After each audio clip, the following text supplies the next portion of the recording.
It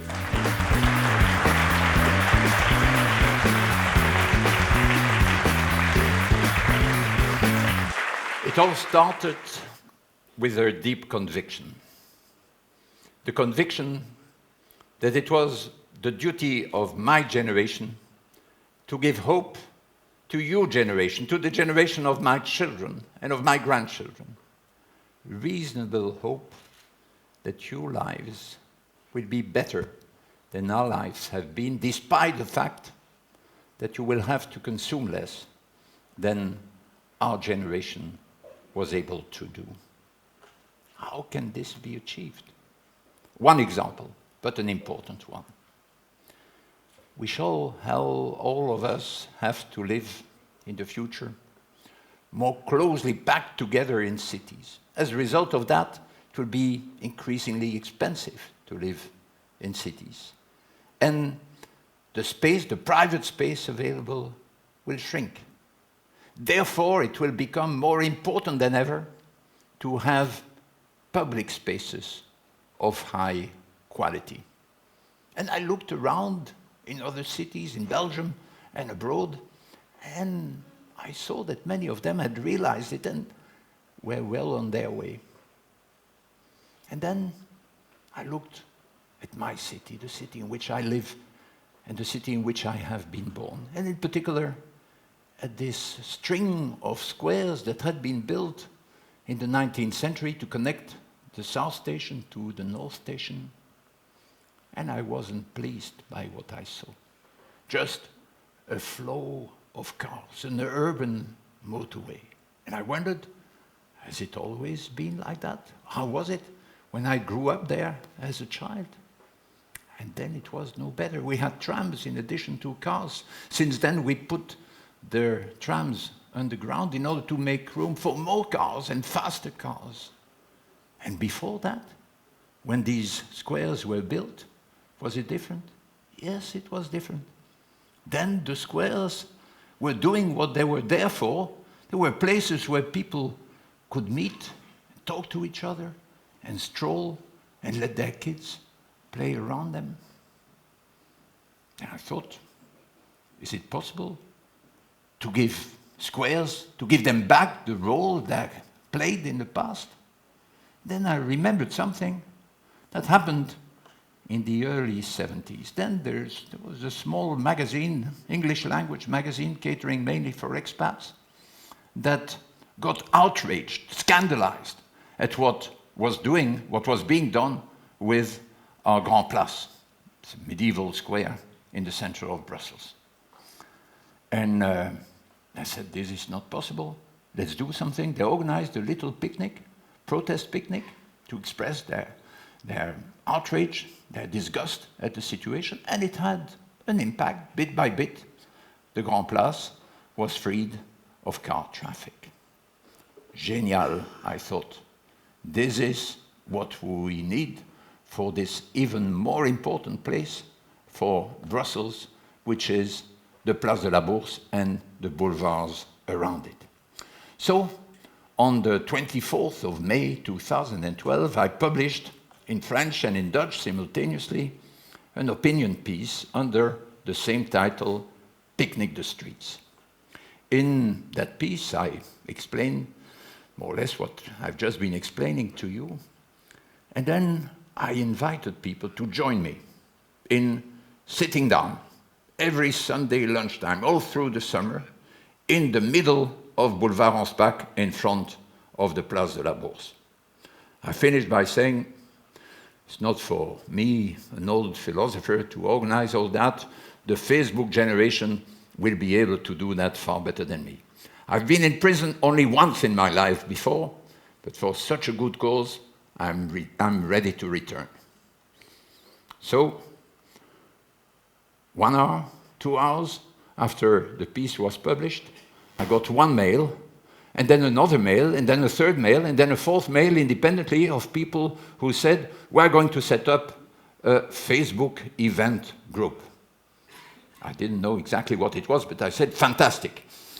Just coordinate on the date and do it. On the date was chosen, the 10th of June. By midnight on the day of the publication of the pieces, there were already 400 people who were saying on Facebook, "I'm going." The mayor, Bourgmestre, was asked what he thought about it. He said, "This is not authorized. I'm going to send the police." And then 1,000 more people said, "I'm going." And then the mayor was asked what he thought about it, and he said, "This is not authorized. I'm going to send the police in order to block the streets." And then 2,000 more people said, "I'm going."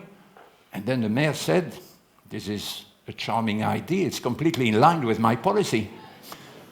And then the day came, one of the most magical moments in my existence.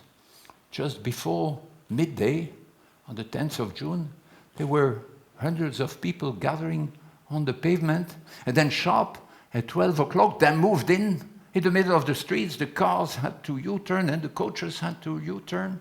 The police didn't stop the people who came and sat down with their carpets, their blankets, their napkins, their sandwiches, their children, their barbecues, their ping-pong tables. They all came there and had a picnic. Among them, that's not unimportant for what follows, members of all political parties. Not unimportant because 4 months later we had the municipal elections in October 2012. 2 days later, I get a phone call from the mayor, calling me to his office in the city hall. Felt a bit like a naughty boy who is called to the director of his school when he has misbehaved. And the mayor told me, "Look, not good what you did there, but I'll make a gesture. And all through the summer, if you want to picnic on the floor there on the street, I'll let you do it. The police will keep it car-free." Said, "Merci beaucoup, Monsieur le Bourgmestre, thank you very much. But I hope you realize this is not really what we are demanding. We want something really drastic being done to the central squares."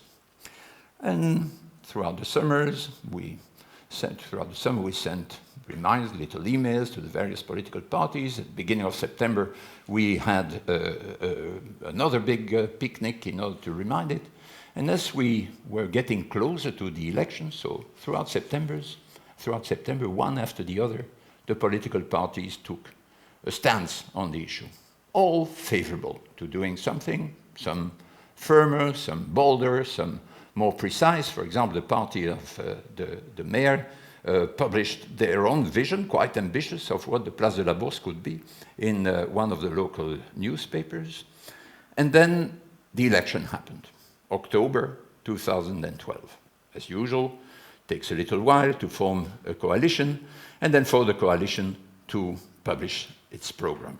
Program came in December, 77 pages, but I looked at it, only one little sentence really interested me, but it involved a clear commitment to making these 3 squares along the boulevard car-free.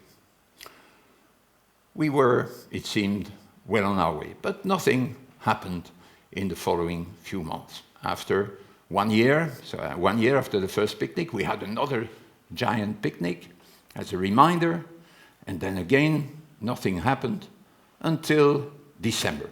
Then the mayor, who'd been in charge for about 13 years at that time, was tired, and he retired. He was replaced by a younger member of his own party. And then things accelerated. At the end of the following month, then in January 2013, plans were published by the local authorities for the future. Frankly, they were ambitious. They were more than I expected, more than I had hoped. A number of studies were then made in the following months, mobility studies, and consultation started. And also a test, a real-life test, starting in June 2015. Consultation with all the stakeholders. People were heard, those who found that there was still too much room left for cars in the city center, those who complained because not enough room was left for cars in the city center. the residents and shopkeepers who were legitimately, understandably concerned about the impact it would have on their way of living and on their business. The Commission met in October 2015 and said, this is fine, you have the go-ahead, the work can start. And pictures were published of how the lanes, so the central lanes, the Boulevard Anspach, would look like in the future. October 2015. All had happened as expected, even better than expected, in a predictable way. But then something happened that was not expected, that was not predictable. It didn't happen in Brussels. It happened in Paris, the Bataclan killings. And it had a massive local impact. Schools in the whole of Brussels were shut down for 2 full days. The metro was shut down for 5 full days. The metro in Brussels, not in Paris, was shut down for 5 full days. The soldiers moved in. The pedestrian area was turned into a car park for military trucks. Some people apparently must have been thinking that this was a clever way of catching terrorists rather than just exciting them. A few weeks later, we had worse. It was Brussels Airport that was hit, and the European Quarter. All this had a massive, disastrous impact on Brussels in general, on the image of Brussels, and in particular on the city center. This creates a huge challenge, which will have to be met in all sorts of ways. It's only one of them, among many, is the quality of our public spaces. But it's not an unimportant one. We must realize that having squares like the Place de la Bourse car-free is not just a small contribution to a short-term problem. It is also a component of a long-term solution. Because we, the people of Brussels, must have places where we can meet, come together in thousands, day after day, as we did in the Place de la Bourse in the last weeks, in order to share our sadness, in order to express our solidarity, in order to manifest our unity, in order to regain our confidence in our common future. And had the Place de la Bourse still been a place in the middle of an urban motorway, we could not have used it in this important way. So, the answer to my initial question is yes, an unauthorized picnic can change a city for the better. But far more is needed than that. Political courage, a lot of political courage in the face of lobbying and vociferations in the service of short-term interests. Political courage, also patience, perseverance. And if you have all that, you can succeed. So I started with a conviction. I'll end with a call, which is simply do it, do it. And if it doesn't work the first time, do it again, and again, and again. Go for it.